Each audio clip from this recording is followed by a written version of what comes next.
Oye, a todo esto, perdón que te interrumpa, pero Recording ¿cómo te stopped. sientes?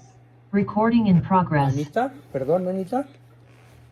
Sí, ¿cómo te sientes? Bueno, pues por ahí iba a comenzar. Perfecto. Mi ánimo Te interrumpo. está al 100, con una gran voluntad de mandarle señales a mi cuerpo para que me obedezca, como suele suceder, porque el órgano más poderoso de un ser humano pues es su cerebro, su mente. Entonces yo estoy dando órdenes muy poderosas para que, como digo yo en mis clases, y ustedes me lo han oído muchas veces, no te esperes a sentirte bien para hacer algo bueno. Mejor haz algo bueno para sentirte bien. Y esa es la razón por la cual, a pesar de las restricciones que me pusieron mis 3 médicos, de hecho ahorita estaba chateando con uno de ellos, que me dijo, pobre de ti si te pasas lo permitido, Juan Bosco, no abuses de tus fuerzas. Eso me lo dijo el infectólogo ahorita. Y me mandó, lo vi en mi celular, y me mandó unas instrucciones sobre el medicamento que debo estar tomando, el ritmo, la posología, etc. La operación salió muy bien, fue un éxito, pero de cualquier manera tengo un daño renal. Entonces ese daño renal hay que medicarlo, hay que tratarlo. La sonda se va a remover hasta el lunes para no provocar una hemorragia. Entonces vamos a decir que si comparo mi capacidad normal de trabajo con la que ahorita tengo, pues me daría yo un 40% de capacidad. Y por esa razón mi cardiólogo, mi urólogo y mi infectólogo, que son los 3 genios que hicieron el milagro de operarme de una manera verdaderamente sorprendente, sensacional, con la paroscopía. No tuve ninguna herida exterior, todo fue con una maquinita de esos chunches que ya inventaron ahora. Me parece increíble. Entonces, sí. Y bueno, estoy bajo una supervisión médica muy continua, muy severa, muy, pues muy adecuada, ¿no? Entonces, mi idea... ¿En el riñón? ¿Perdón? ¿No te abrieron el riñón? ¿No te lo abrieron el riñón? No. Lo que hicieron Qué fue bien. extraer vía laparoscópica el tejido sobrante de la próstata para que el pipí pueda fluir con normalidad. Pero eso lo voy a saber hasta que cicatrice totalmente de aquí a lunes. Mientras tanto, lo mismo que van a hacer a mí. mientras tanto, cualquier movimiento un poco brusco me ha ocasionado hemorragias. Ligeras, pero no dejan de ser molestas. Entonces la instrucción de los 3 es bajo nivel de esfuerzo, no subas escaleras, mantente lo menos activo que puedas. Si tú quieres estar con tu grupo un ratito, me concedieron 30 minutos y bueno, pues ya llevo bastante, pero 30 minutos voy a utilizarlos para exponerles algo y tal vez que se haga alguna pregunta sobre el tema. Si expongo durante menos minutos, pues ahora les pediría su comprensión y su apoyo para que ya el viernes pueda estar tal vez al 80 o al 70 cuando menos. Y si sigo todas las indicaciones de los doctores, espero estar al 100, Dios mediante, el lunes. Esa es la prognosis o la perspectiva. Es mejor que te cuides. ¿Perdón? Me da mucho gusto verte, pero es mejor que te cuides. Sí, claro. Y que realmente... No, y sí me voy a cuidar. De hecho, ahorita voy a seguir la indicación de no excederme mucho, no extenderme la hora y media. A veces estamos hasta 2 horas. Entonces ahora voy a tener que ser muy parco. Pero pues luego dicen por ahí que de lo bueno poco. Así que espero que mi alocución sea de gran calidad y les aporte emoción, conocimientos, determinaciones, decisiones. Y bueno, comenzamos. no deja de ser sorprendente el origen y el significado del miércoles de ceniza, como está anunciado en el flyer que envié. Es nuestro corto, brevísimo tema de hoy. Este sorprendente origen y significado del miércoles de ceniza y lo que debe hacerse a partir de este día está instaurado en la Iglesia Católica, fíjense, desde el siglo II. Desde el siglo II. O sea, en el año 100 y pico, no dan los autores una fecha exacta, pero desde el siglo II, bien iniciado el cristianismo, ya se tenía la práctica del miércoles de ceniza, que consistía en el inicio de la cuaresma. O sea, hoy comienza la cuaresma. Y desgraciadamente, como lo vemos, pues se ha derivado esto en el carnaval, en el baile de la carne, que es exactamente todo lo contrario del espíritu del miércoles de ceniza. Entonces, la fecha cambia anualmente, se puede tomar como cuenta para la celebración de la Semana Santa. Ahora cayó en 14 de febrero, pero a veces el miércoles de ceniza cae en otra fecha. Y en esta ocasión, la Semana Santa, de una vez les doy las fechas, comienza el 24 de marzo y finaliza con el domingo de resurrección. A veces la Semana Santa cae en abril, pero ahora cayó en marzo. Bueno, hoy es el inicio de la cuaresma. Para marcar las fechas de la cuaresma, se toma como referencia la Pascua de Resurrección, fechada en el calendario teniendo en cuenta cuándo es la primera luna llena de la primavera. Fíjense, ese es el referente astronómico. ¿Cuándo es la primera luna llena de la primavera? A partir de ese momento transcurren 40 días, dejando fuera los domingos, hasta que llegue el día en que Cristo resucitó tras ser crucificado. El origen y los rituales. Como les decía, el miércoles de ceniza se origina en el siglo II, aunque no como el ritual que conocemos hoy, idéntico.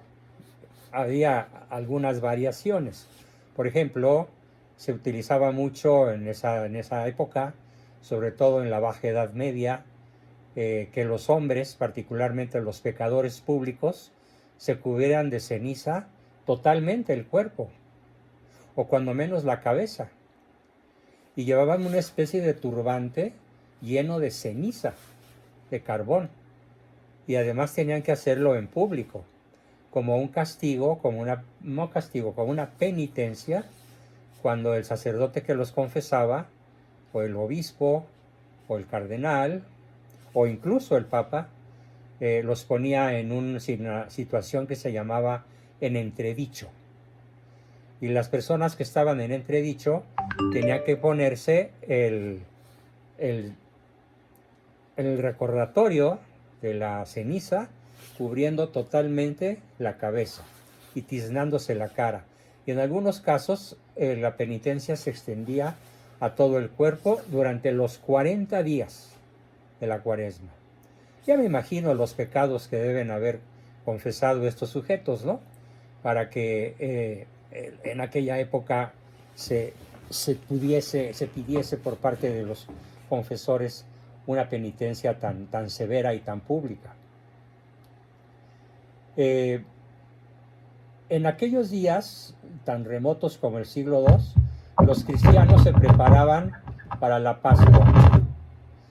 La cuaresma no tomó forma como un periodo más del año litúrgico, sino hasta el concilio de Nicea. O sea, se incluye la cuaresma como una cuestión litúrgica hasta el concilio de Nicea.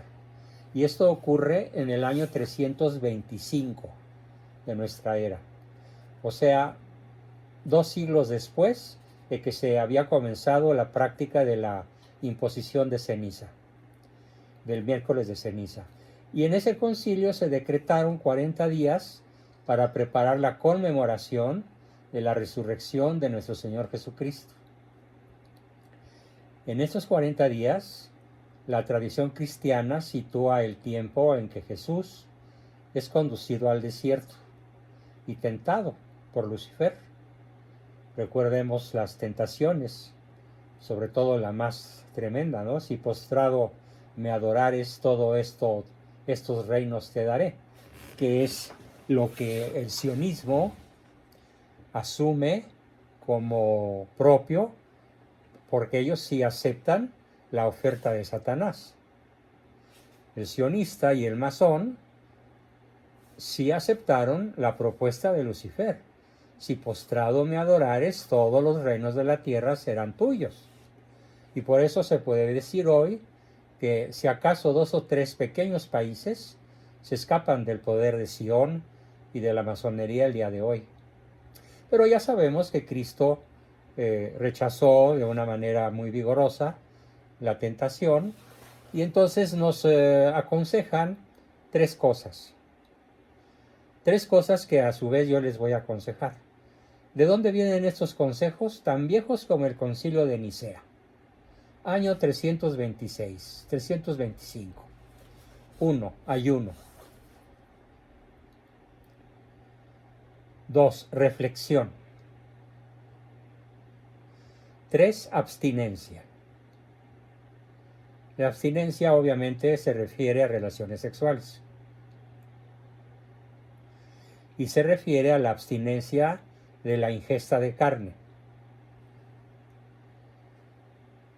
Cuando yo era niño y adolescente, los 40 días en casa, los 40 días, se hacía ayuno, reflexión y abstinencia. Después vino una reglamentación muy suavecita, allá por la época de Pío, un poquito después de Pío XII. No recuerdo con precisión cuál de los papas posteriores a Pío XII aflojó la norma y exigió ayuno, reflexión y abstinencia únicamente los viernes de la Cuaresma, y particularmente los días jueves, viernes y sábados santos, y con terminación de todo esto el domingo de resurrección. Aquí en casa tenemos la costumbre de conservar lo más posible el ayuno, la reflexión y la abstinencia.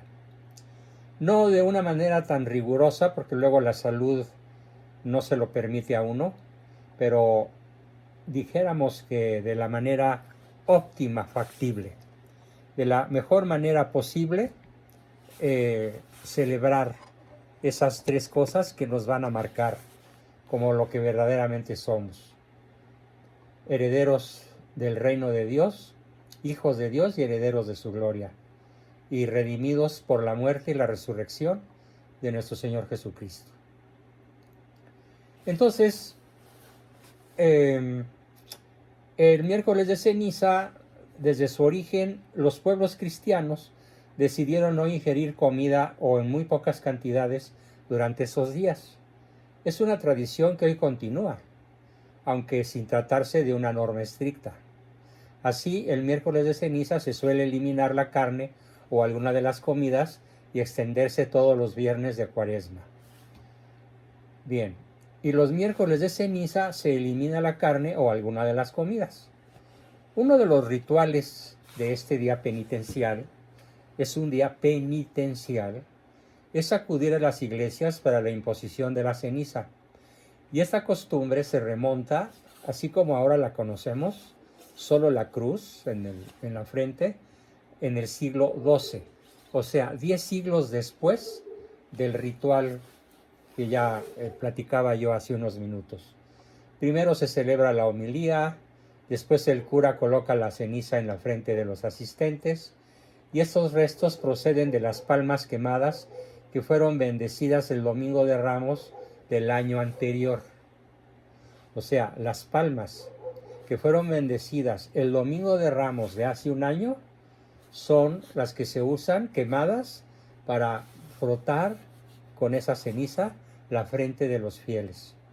Creo que muy pocos sabían este dato. Levante la mano el que lo sabía, o diga yo sí lo sabía. 3 personas, muy bien. Yo sí, doctor. Qué bien, Y yo 4, Yo sí lo sabía. 5, ¿Cómo 6, iba? bravísimo, qué bien, Yo me da también mucho se lo gusto. sabía, doctor. Qué bien.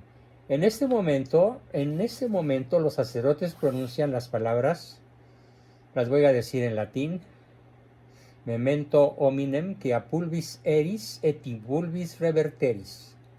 Recuerda, hombre, que polvo eres y al polvo volverás, y en polvo te convertirás. A partir de este 14 de febrero, pues se abre un tiempo en que la Iglesia invita a reflexionar y meditar, culminando con la fiesta de la resurrección del Señor. Bueno, voy a dar en estos momentos, en los 4 o 5 minutos que me quedan bajo el permiso médico, una reflexión muy importante. Tal vez muchos ya me la hayan escuchado en los cursos de hace 1 año, 2, 3 o 4 o más.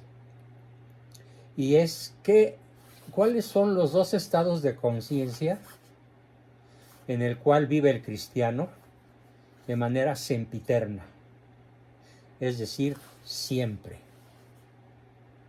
Claro, con sus altos y bajos, sobre todo cuando uno descansa o duerme, el nivel de conciencia disminuye y se anula en la fase de sueño profundo, pero al despertar, lo primero que hace un buen cristiano, y procura mantenerlo vigente, consciente y consecuente con sus acciones todo el día, este doble estado de conciencia que voy a explicar. El primero es la constante conciencia de nuestra inmortalidad. Al morir no nos aniquilamos. Al morir comienza la verdadera vida. Por esa razón se utiliza en el caso de los mártires cristianos, por ejemplo, o de la muerte de grandes santos, nació, por ejemplo, San Juan Bosco, el 31 de enero de 1908. ¿Sí? ¿Por qué se dice nació? ¿Por qué cuando a Sebastián lo llenan de flechas y muere como mártir siendo el soldado romano? ¿O por qué a San Lorenzo lo tateman en una plancha y luego dicen los cristianos, nació tal día, el día de su muerte? Porque ellos conmemoran, y nos conviene conmemorar, nuestro nacimiento a la inmortalidad. Ya he explicado, y lo voy a hacer de manera muy sintética. Respiro. ¿Cómo podemos estar seguros de que somos inmortales? Por la sencilla razón de que el cuerpo que ahorita tenemos, en estos momentos, no es el mismo, molecularmente hablando, que el que teníamos hace media hora, o hace 1 hora, o hace 7 años, o del momento en que nacimos, o del momento en el que fuimos concebidos.